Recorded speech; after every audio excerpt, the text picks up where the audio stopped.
தமிழகத்தில் 3 தொகுதிகளிலும் மக்கள் நலக் கூட்டணி தேர்தலை புறக்கணித்த போதிலும் அந்த கூட்டணியில் உள்ள விடுதலை சிறுத்தைகள் கட்சி புதுச்சேரி நெல்லித்தோப்பு தொகுதியில் காங்கிரசுக்கு ஆதரவு தெரிவித்திருக்கிறது. இது தொடர்பாக அக்கட்சியின் பொதுச் செயலாளர் ரவிக்குமாருடன் நமது செய்தியாளர் ரகுமான் நடத்திய கலந்துரையாடலை இப்பொழுது பார்க்கலாம். இந்த செய்தியினை பிறகு பார்க்கலாம். தற்பொழுது விடுதலை சிறுத்தைகள் கட்சியின் தலைவர் திருமாவளவன் செய்தியாளர்களை சந்தித்து வருகிறார். அதன் நேரடி காட்சியினை இப்பொழுது பார்க்கலாம். புதுச்சேரியில் விடுதலை சிறுத்தைகள் சுதந்திரமாக முடிவெடுப்பதற்கு ஏற்கனவே அதிகாரம் வழங்கப்பட்டுள்ளது.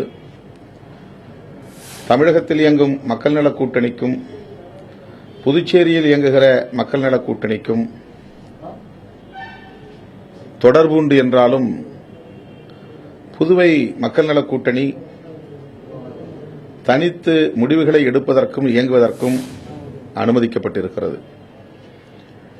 புதுச்சேரியில் விடுதலை சிறுத்தைகள் காங்கிரஸ் கட்சியை சார்ந்த வேட்பாளர் திரு நாராயணசாமி அவர்களை ஆதரித்திருப்பது அவர் மீண்டும் முதல்வராக தொடர்ந்து இயங்க வேண்டும் என்கிற வகையிலும் மதசார்பற்ற சக்திகள் ஒருங்கிணைந்து புதுவையில் செயல்பட வேண்டிய தேவை உள்ளது என்கிற அடிப்படையிலும் இந்த முடிவு எடுக்கப்பட்டிருக்கிறது. புதுவையில் உள்ள மக்கள் நலக் கூட்டணியின் தோழமை கட்சிகளான இந்திய கம்யூனிஸ்ட் கட்சி, மார்க்சிய கம்யூனிஸ்ட் கட்சி மற்றும் மறுமலர்ச்சி திராவிட முன்னேற்றக் கழகம் ஆகிய கட்சிகளின் தலைவர்களுக்கு இது குறித்து ஏற்கனவே அறிவிக்கப்பட்டது. அதன் அடிப்படையில் தான் இந்த முடிவு எடுக்கப்பட்டிருக்கிறது. இந்த பொது சிவில் சட்டத்திற்கு பாஜக கொண்டு வருவதாக தெரிவித்திருக்கிறது. இதற்கு காங்கிரஸ் எதிர்ப்பு தெரிவித்திருக்கிறது. ஆனால் அதே கட்சியில் உள்ள அகில இந்திய செய்தி தொடர்பாளர் குஷ்பு ஆதரவு தெரிவித்திருக்கிறார். காங்கிரஸ் கட்சியில் பொது சிவில் சட்டத்திற்கு ஆதரவான ஒரு கருத்தை நடிகை குஷ்பு அவர்கள் அறிவித்திருக்கிறார் என்பது உள்ளபடியே அதிர்ச்சி அளிக்கிறது.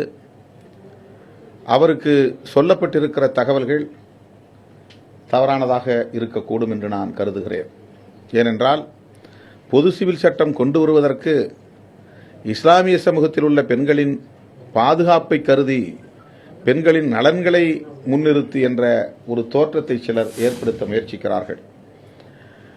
இஸ்லாமிய சமூகத்தில் பெண்களுக்கு பாதுகாப்பு வழங்க வேண்டும் என்கிற அடிப்படையில் தான் பொது சிவில் சட்டம் கொண்டு வரப்படுகிறது என்று கூறுவது மக்களை ஏமாற்றும் ஒரு மோசடி முயற்சியாகும்.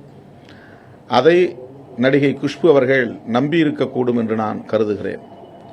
பொது சிவில் சட்டம் என்பது சிறுபான்மை சமூகத்தினரின் ஜனநாயக உரிமைகளை பாதிக்கும் என்பதால் தான் நாம் பொது சிவில் சட்டத்தை எதிர்க்கிறோம்.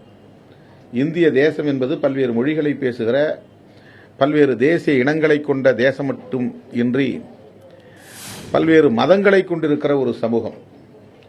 இந்து சமூகம், இஸ்லாமிய சமூகம், கிறிஸ்தவ சமூகம், பௌத்தம், சமணம் என்று பல்வேறு பாரம்பரியங்களை கொண்ட சமூகங்களை உள்ளடக்கிய தேசம்தான் இந்திய தேசம். ஒவ்வொரு சமூகத்திற்கும் தனி சட்டங்கள் உள்ளன. இந்து சமூகத்திற்கு மட்டும் 200க்கும் மேற்பட்ட தனி சட்டங்கள், பர்சனல் லாஸ் ஒவ்வொரு மதத்திற்கும் உண்டு.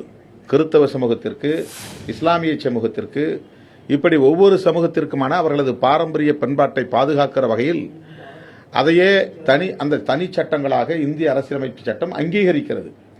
ஆக இஸ்லாமிய சமூகத்திற்கான ஷரியத் சட்டம், மார்க்க சட்டம் இந்திய அரசியலமைப்பால் அங்கீகரிக்கப்பட்ட காரணத்தால் அது நடைமுறையில் இருக்கிறது. பெண்களின் உரிமை அதனால் பாதிக்கப்படுகிறது என்று சொல்லுவது ஒரு தவறான கருத்து. பெண்களை விவாகரத்து செய்ய வேண்டுமானால் ஒரே நேரத்தில் செய்துவிட முடியாது. அதுக்கு இஸ்லாமிய சட்டம் அனுமதிக்கவில்லை.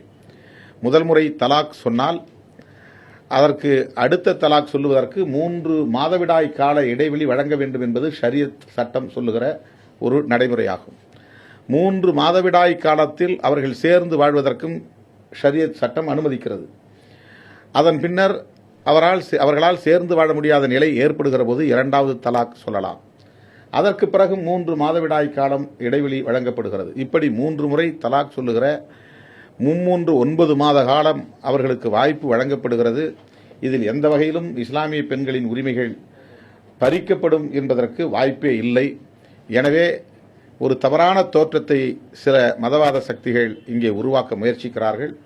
உண்மையில் அவர்கள் பொது சிவில் சட்டத்தை கொண்டு வருவதற்காக அல்ல, உத்தரப்பிரதேசத்தில் நடைபெறவிருக்கிற வட இந்திய மாநிலங்களில் நடைபெறவிருக்கிற சட்டப்பேரவை தேர்தலில் அரசியல் ஆதாயம் தேடுவதற்காக இந்த முயற்சியில் இறங்கியிருக்கிறார்கள். பொது சிவில் சட்டத்தை அவ்வளவு எளிதாக இங்கே கொண்டு வந்துவிட முடியாது. அந்த சட்டத்தை கொண்டு வருவதற்கு புரட்சியாளர் அம்பேத்கர் அவர்களையும் துணைக்கு இழுக்கிறார்கள். அவர் எந்த இடத்திலும் பொது சிவில் சட்டத்தை கொண்டு வர வேண்டும், சிறுபான்மை சமூகத்தினரின் உரிமைகளை நசுக்கிவிட்டு என்று சொல்லவில்லை.